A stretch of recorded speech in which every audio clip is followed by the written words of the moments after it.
उम्मीद करती हूँ सब खैरियत से होंगे। अल्हम्दुलिल्लाह मैं भी खैरियत से हूँ।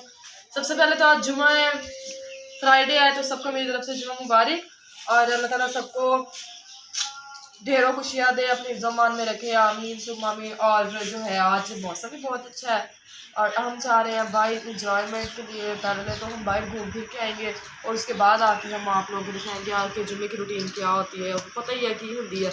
और जो है अब चलते हैं हम बाहर को और घूम के आते हैं, क्योंकि मौसम बहुत अच्छा है, इंजॉय वाला मौसम है। बारिश हल्की हल्की वाली हो रही थी लेकिन अब हट गई है। तो अब जो है अब मैं जा रही हूँ बाहर और फिर अब घूम के आते हैं। हाँ जी गाइस, तो हम जो है फसलों में आ गए हैं। आप लोग देख सकते हैं मेरे पीछे सारी गंदम है। इर्द गिर्द रात बारिश आई है, काफ़ी ज़्यादा आंधी टाइप तूफान टाइप यानी हवा चली है, तो इसी वजह से सारी आप लोग देख सकते हैं उनकी फसल ख़राब हो गई है, बर्बाद हुई पड़ी है। और जो है ना किसान काफ़ी परेशान हुए हैं ये जो सीज़न चल रहा है ना कल से, इसको देख के काफ़ी परेशान हुए हैं क्योंकि उनका नुकसान हो रहा है। और जो है मैं खुद बहुत दुखी हूँ यार इन चीज़ों को देख के कि बेचारों ने सारा इतनी देर मेहनत की है, इतने महीने मेहनत की है, दिन रात मेहनत करके इसकी रखवाली करके इतनी बड़ी की थी और एक हवा चली और उसने सारी को नीचे गिरा दिया। तो अब आप सब लोगों ने दुआ करनी है कि अब यानी हल्का हल्का इसी तरह का प्यारा सा मौसम रहे, ठंडा ठंडा सा मौसम रहे और जो है हवा ज़्यादा तेज़ ना चले, हल्की हल्की हवा चले, ज़्यादा तेज़ ना चले। वैसे भी हवा जो है ये अल्लाह की बहुत बड़ी नेमत है, इसको हम कुछ कह भी नहीं सकते क्योंकि अल्लाह पाक ने चलाई है। लेकिन गाइस ये जो है अल्लाह पाक को पता है कि इन लोगों ने इतनी मेहनत की है, ये सारा कुछ इतनी मेहनत से बनाया है, ये सारा कुछ इतनी मेहनत से खड़ा हुआ है, इतनी इतनी गंदम जो है इतनी मेहनत से खड़ी हुई है ना। तो अल्लाह पाक को यही दुआ करे सारे कि ये जो हवा है ये थोड़ी सी कम हो जाए, ज़्यादा तेज़ ना चले, किसानों की फसलें तबाह ना हो, बर्बाद ना हो और ना ही किसान परेशान हो। ठीक है, उनकी मेहनत रंग ले आए और उनकी मेहनत जो है ना पानी में ना जाए, ज़ाया ना हो। और जो है आज जुमा है तो सब ने जुमा पढ़ना है और सबके लिए दुआ करनी है, मेरे लिए भी दुआ करनी है कि अल्लाह ताला जो है मुझे जल्दी जल्दी कामयाब कर दे मेरे इस चैनल के लिए। और जो है मैं भी आप सब लोगों के लिए दुआ करूँगी। अब हम चलते हैं जी घर बाहर। तो जो है अब मौसम जो है काफ़ी ख़राब होता जा रहा है, पहले हल्की हल्की सी बारिश आना शुरू हो गई थी तो मैंने जो है थोड़ी देर कहा कि थोड़ी देर हम वेट कर लेते हैं घर ही। उसके बाद अब मैं बाहर आई हूँ तो मैंने जो है चादर ले ली थी, मैंने कहा चादर ले लेती हूँ, बाहर जा रही हूँ। तो अब जो है अब हम चलते हैं घर। छोड़ी गाइस आज मैं हम सब आप सबको हमारी तरफ से मुबारक। ये देखो हमने गंद डाला हुआ है, कपड़े निकालने आज और आप ही आई है तो हमें डांट रही हैं, आप ही डांट रही हैं और हम जल्दी जल्दी ना कपड़े समेट लेते हैं। इरज तुम क्या कर रही हो? मैंने बस पैंट निकाली है। पैंट निकाली यार, इतना गंद डाला है गाइस, आप लोग देख सकते हैं कितना गंद पांदियां ने, ये बहुत गंद पांदियां ने। इधर करी।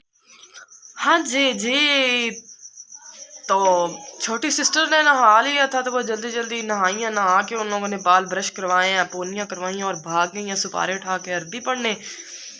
तो मैं जो हूँ मैं बनाने लगी थी मसाला। आज घर बन रहा है देसी चूचा, सॉरी आई मीन्स के देसी मुर्गा बन रहा है आज, तो हमारी ज़ुबान में तो इसको चूचा कहते हैं, देसी चूचा। हाँ जी जी, तो मैं जड़ा नहा लिया सी तो हुण सोचा जी जड़ा अपना देसी चूचा जड़ा पकाना है ਉਹਦੇ ਵਾਸਤੇ मैं प्याज थोड़ा ਜਿਹਾ ਕੱਟ ਲਿਆ ਸੀ ਤੇ यानी प्याज थोड़ा सी, इसलिए ਆਪਾਂ प्याज होर ਕੱਟ ਲੈਣੇ ਆ। ਤੇ ਆੜਾ ਕੱਦੂ ਇਹ ਵੀ ਵਿੱਚ ਕੱਟ ਕੇ ਪਾਵਾਂਗੇ ਗ੍ਰੇਵੀ ਵਾਸਤੇ, ਹਲਕੀ ਜਿਹੜੀ ਗ੍ਰੇਵੀ ਹੁੰਦੀ ਆ ਨਾ ਇੰਨਾ ਕੁ ਕੱਦੂ ਬਹੁਤ ਹੋਊਗਾ। ਤੇ ਮਜ਼ੇਦਾਰ ਅੱਜ ਚੂਚਾ ਆਪਾਂ ਪਕਾਵਾਂਗੇ ਮਜ਼ੇਦਾਰ ਕਰਕੇ। ਆ ਤਾਂ ਲਸਣ ਆਪਾਂ ਕੱਟ। ਹਾਂਜੀ ਜੀ, ਕੱਦੂ ਮੈਂ ਅੱਧਾ ਕੁ ਛਿੱਲ ਲਿਆ ਤੇ ਆਪਣੀ ਆ ਜਿਹੜੀ ਸ਼ਹਜ਼ਾਦੀ ਆ 2 ਪੌਲੀਆਂ ਵਾਲੀ ਇਧਰ ਨੂੰ ਕਰ, ਇਹ ਵੀ ਆ ਗਈ ਸੀ ਟਿਊਸ਼ਨੋਂ। ਤਾਂ ਸੁਬਾਹ ਦੀ ਤਾਂ ਮੇਰੇ ਹੱਥ ਨਹੀਂ ਆਈ, ਇਸ ਲਈ ਮੈਂ ਵਲੌਗ 'ਚ ਨਹੀਂ ਲਿਆ ਸਕੀ। ਤਾਂ ਹੁਣ ਜਿਹੜਾ ਇਹ ਮੇਰੇ ਹੱਥੇ ਚੜੀ, ਮੈਂ ਉਹਨੂੰ ਕਿਹਾ ਮੇਰੇ ਕੋਲ ਬਹਿ ਜਾ ਤਾਂ ਆ ਜਾ ਵਲੌਗ ਦੇ ਵਿੱਚ। ਇਹਨਾਂ ਨੂੰ ਪਹਿਲਾਂ ਦੁਪਹਿਰੇ ਮੈਂ ਰੈਡੀ ਵਗੈਰਾ ਕੀਤਾ ਵਾ ਤੇ ਫਿਰ ਜਿਹੜਾ ਹੁਣ ਆਪਾਂ ਸੋਚ ਲਿਆ ਜੀ ਸ਼ਾਮ ਦਾ ਖਾਣਾ ਜਿਹੜਾ ਪਕਾਉਣਾ ਵਾ ਉਹ ਆਪਾਂ ਚੂਚਾ ਪਕਾਵਾਂਗੇ ਦੇਸੀ। ਗਾਇਸ ਮਾਈਂਡ ਨਾ ਕਰਿਓ ਚੂਚੇ ਦਾ, ਇਹਨੂੰ ਚੂਚਾ ਹੀ ਕਹਿੰਦੇ ਹੁੰਦੇ ਆ, ਹੋਰ ਕੁਝ ਨਹੀਂ ਕਹਿੰਦੇ ਹੁੰਦੇ।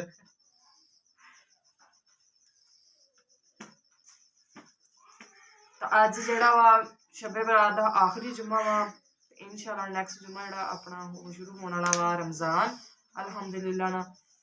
तो सारे दुआ करो कि अल्लाह पाक जो इदा के मौसम रखे ठंडा ठंडा, ताकि जो वा ना ठंडे ठंडे मौसम के मज़े मज़े के जोड़े पे ना रोज़े गुजर जान सारे।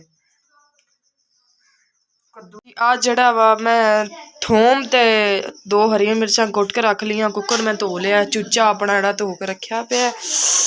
ਤੇ ਆ ਟਮਾਟਰ ਤੇ ਮਿਰਚਾਂ ਪਈਆਂ ਹੋਈਆਂ ਨੇ। ਤੇ ਆ ਜਿਹੜਾ ਵਾ ਆਹ ਆਪਣਾ ਧਨੀਆ, ਆ ਪਿਆਜ਼ ਤੇ ਆ ਕੱਦੂ ਜਿਹੜੇ ਆ ਵੀ ਮੈਂ ਕੱਟ ਕੇ ਹਰ ਸ਼ਾ ਬਰੀਕ ਬਰੀਕ ਰੱਖ ਲਈਏ।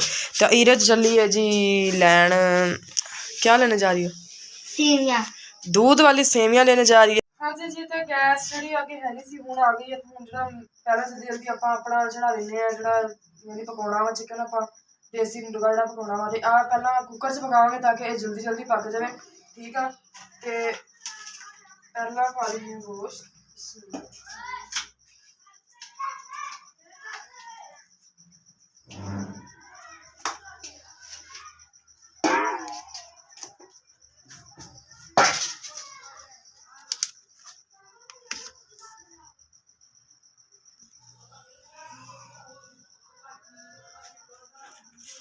अच्छा जी। नाल ही ये प्याज भी पा देंगे आप, जो अपना कद्दू आ ये भी नाल ही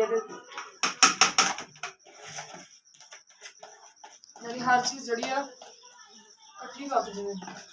अरे टमाटर मिर्चा कट्ठियां सी ये भी नाल ही मैं कुटिया से अगे लसन ते 2 मिर्चा सीगियां हरियां।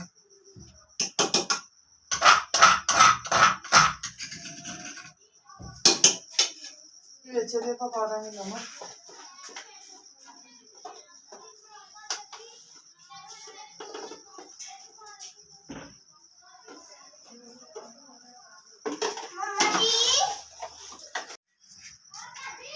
अच्छा जी। नाल ही पर नीचे अग बना लेने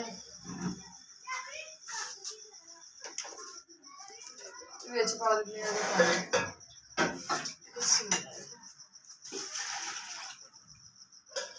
पानी ये उन्ना क पावांगे कि जो सारा मसाला मसूला अपना गोश्त आ वो सारा विच जो ना मिक्स हो जाए।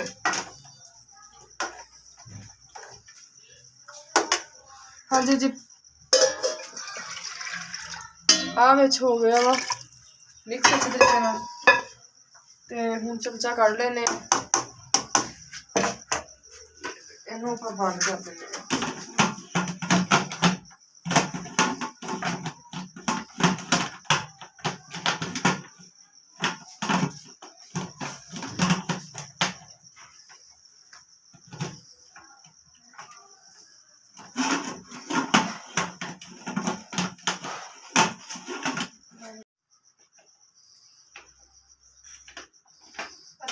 बंद कर दिता है, तेज आंच कर देंगे, उपर वीट दे देंगे। हूँ जो अपनी स्टीम अंदर स्टीम कट्ठी होगी, अपनी स्टीम नाल पक जूगा। जो पकूगा उस तो बाद तुहानूं बाकी रेसिपी तुहाडे नाल शेयर करांगे। ठीक हो गया। तकरीबन 10 मिनट 10-15 मिनट आप इनू रखेंगे उपर, उस तो बाद आप इनू उतार देंगे।